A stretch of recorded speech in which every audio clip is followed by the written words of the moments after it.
How to generate AI image on Google Gemini. Here is a step-by-step tutorial for using Google Gemini AI Image Generator. Simple, clear, and beginner-friendly.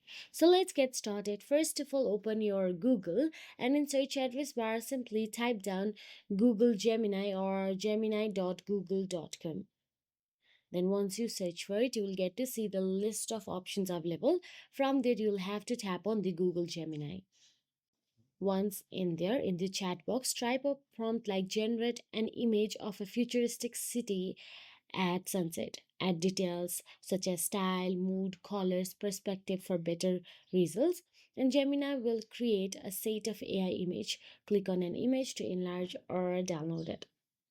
So basically, you need to refine your prompt. What you want, instead of just like example, dog in a park, try a golden retriever puppy playing fetch in a green park, cartoon style. This is how you need to make your prompt know what you are trying to make. So make sure that you are very clear, like I am here, like generate an image of a futuristic city at sunset.